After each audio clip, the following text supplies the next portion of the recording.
Jelang pengesahan RUU ASN, DPR gunakan 3 cara untuk menjamin honorer sejahtera.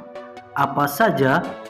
Halo sahabat belajar, bertemu kembali bersama saya di channel Mustafa SRG Sahabat Belajar. Di channel ini kita akan membagikan informasi yang sangat penting untuk sahabat semua, khususnya tenaga honorer yang saat ini sedang menantikan kabar baik dari pemerintah. Nah, di sini kita akan menginformasikan bahwasanya ada 3 cara untuk menjamin honorer sejahtera jelang pengesahan RUU ASN, dan ini sangat penting dan sangat penting untuk kita ketahui semuanya. Sebelumnya jangan lupa untuk subscribe channel ini agar channel ini bisa semakin berkembang, dan jangan lupa tekan tanda lonceng agar setiap informasi terbaru seputar honorer maupun P3K bisa sahabat ikuti. Langsung saja kita bacakan yang dikutip dari ayobandung.com.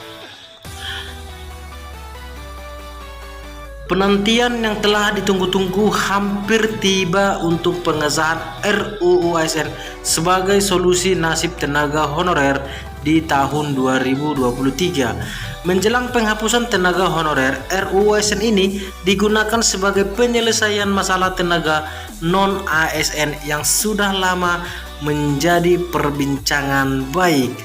Dengan RUU ASN ini akan ada kabar baik terhadap penyelesaian terhadap seluruh tenaga non ASN ataupun penyelesaian untuk sahabat honorer, dan kita berharap penyelesaian melalui RUU ASN yang akan segera disahkan ini adalah penyelesaian yang berpihak kepada sahabat honorer semua ataupun sahabat non ASN semua. Tetap terus melihat informasi-informasi terbaru agar tidak ketinggalan. Seperti di channel ini, tetap diikuti, jangan lupa subscribe dan tekan tanda lonceng untuk mendapatkan informasi-informasi seputar honorer terbaru.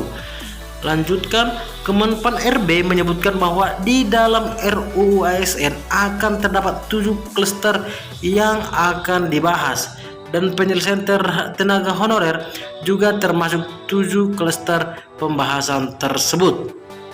Anggota DPR ungkap bahwa penyelesaian RUU ASN sudah masuk masa reses sejak 15 Agustus dan akan selesai pada minggu ketiga bulan Agustus, sehingga tenaga honorer tidak perlu menunggu lama hingga berhasil diselamatkan dengan RUU ASN.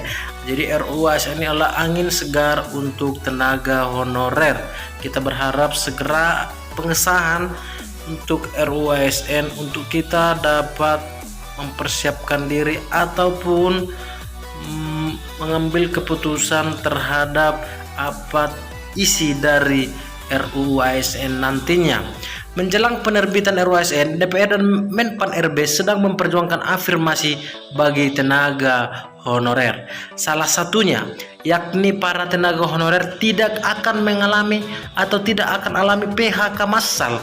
Hal ini sudah diungkapkan oleh Mardani Alisera yang merupakan salah satu anggota DPR. Selain itu, Mardin juga mengatakan bahwa tenaga honorer tidak perlu melakukan tes lagi.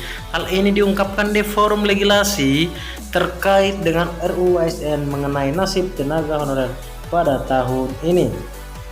Pada awalnya, anggota Komisi 2 hanya menjelaskan bahwa telah memiliki payung hukum yang berjudul prinsip bersama pemerintah agar tenaga honorer tidak alami PHK massal. Mardani menjelaskan bahwa selagi RUU ASN masih dalam kesepakatan pematangan, diharapkan pemerintah tidak melantarkan sejuta atau jutaan tenaga honorer yang terkena imbas dari 28 November 2023. Kesepakatan kedua adalah dengan mengangkat para tenaga honorer menjadi P3K pada bulan September mendatang, baik secara full time maupun paruh waktu. Untuk kesepakatan ketiga yakni mendorong agar pemerintah memberi afirmasi kepada tenaga honorer untuk tidak lagi melakukan tes, dan ini namanya mempermudah. Mardani juga menyebutkan bahwa ia sedang memperjuangkan agar tenaga honorer tidak melakukan tes lagi untuk bisa diangkat menjadi ASN. Ia juga berharap melalui ketiga kesepakatan tersebut pada 28 November 2023 tidak ada PHK massa bagi tenaga honorer. Gaji tenaga honorer dinilai tidak layak. Diharapkan dengan adanya RUU ASN dapat menyelesaikan masalah tersebut. Selain itu, untuk para tenaga honorer yang terdiri dari guru, tenaga kesehatan, hingga tenaga teknis bisa segera diangkat menjadi ASN agar kesehatan mereka juga meningkat di tengah ancaman inflasi global. Jadi ini adalah informasi dari yang penting kita dapatkan, yaitu 3 cara dari Menpan RB dan juga anggota DPR untuk menjamin honorer sejahtera. Semoga informasi ini bisa bermanfaat untuk sahabat semua. Salam sahabat belajar, salam sukses.